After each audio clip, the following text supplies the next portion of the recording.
नमस्कार, आप देख रहे हैं द फॉलो अप। मैं हूं रानी सिंह। इस वक्त हम जगन्नाथ मंदिर परिसर में हैं और आज का दिन जो है वो बहुत ही महत्वपूर्ण दिन है, क्योंकि आज के दिन ही भगवान जगन्नाथ एकांतवास में चले जाते हैं और आज ही उनका नेत्रदान होना था। अब चूंकि इस पर कोई फैसला नहीं लिया गया कि इस बार रथ यात्रा निकलेगा या नहीं, हम लोगों से यहाँ पे बात करेंगे, मंदिर मैनेजमेंट से और तमाम प्रशासन के जो लोग हैं उनसे, कि क्या इस बार रथ यात्रा निकलेगी या नहीं निकलेगी।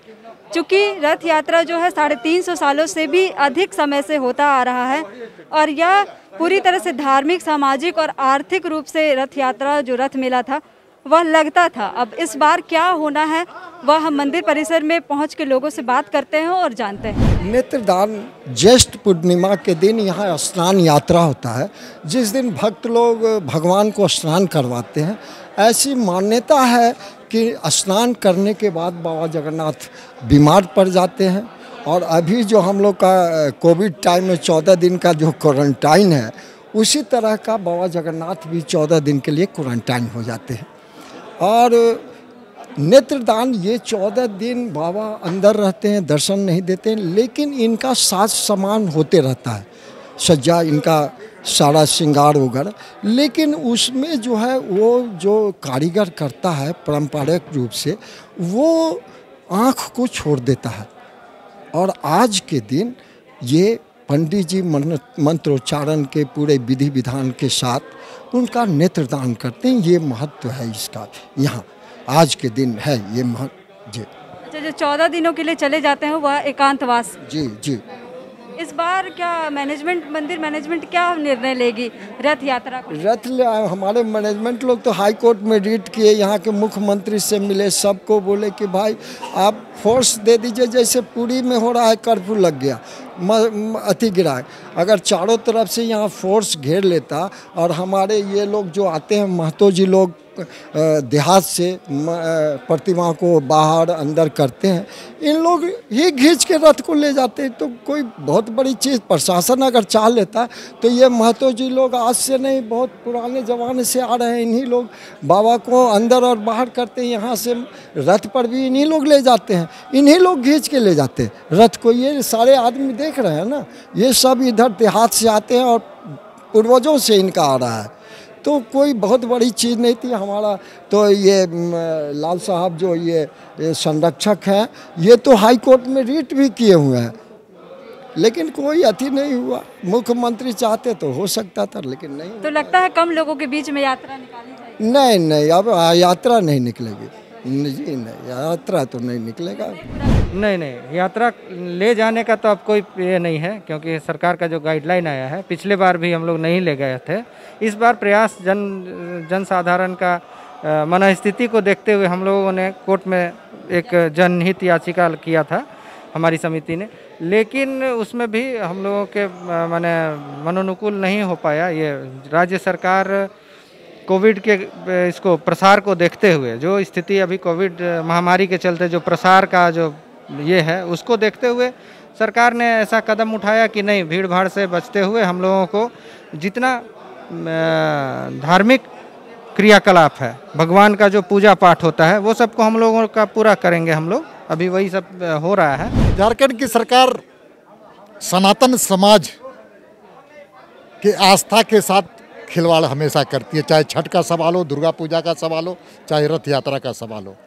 कोविड के प्रोटोकॉल का पालन करते हुए यात्रा की इजाज़त दी जानी चाहिए थी, और ये झारखंड की ये नैसर्गिक मांग है। झारखंड की आत्मा आस्था के साथ जुड़ी हुई है, धार्मिक आस्था के साथ जुड़ी हुई है, लेकिन ये सरकार एक आंख में काजल और एक आंख में सुरमा। आर्थिक तौर पे जो रथ मेला जो है बड़े पैमाने पे लगता था और काफ़ी जो है लोग यहाँ पे अपना व्यापार लगाते थे 10 दिनों तक।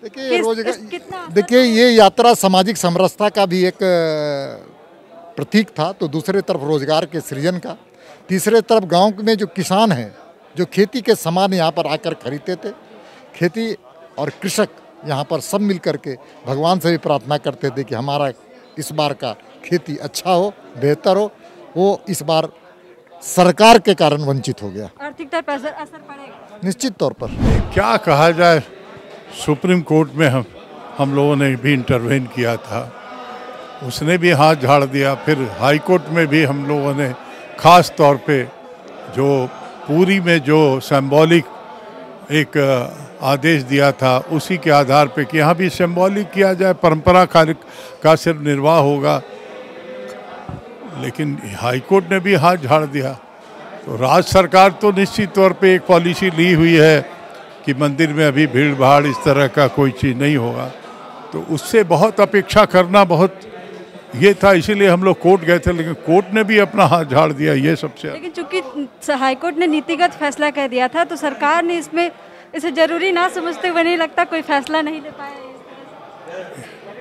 आप जानते हैं कि सरकार के में हम लोगों ने चीफ सेक्रेटरी को अप्रोच किया था, डिजास्टर मैनेजमेंट सेक्रेटरी कौशल को अप्रोच किया था, उनको चिट्ठी भी दिया था कि हम सिंबॉलिक करेंगे, परंपरा का निर्वाह करेंगे, लेकिन उसके बाद भी कुछ नहीं हुआ, क्योंकि सरकार एक जो चला रही है कि अब थोड़ा सा हुआ है, नहीं तो 10 लोग में शादी ब्याह हो रहा था, तो इसलिए प्रभु का जो इच्छा है वही हो रहा है। क्या लगता है कम लोगों में निकलेगा? पता नहीं मैनेजमेंट क्या करेगी, लेकिन हमको जहाँ तक लगता है कि जब सरकार ने तो हाथ झाड़ दिया है, 10 तारीख को उसने जैसे कोर्ट का ऑर्डर आया, उसने अपना हाथ उठा दिया है कि आप जो परंपरागत है मंदिर के अंदर ही जो होना है सब होना है। The Blackboard, Best Coaching Institute of Ranchi. TheFollowUp.in. Like, share, and subscribe. www.thefollowup.in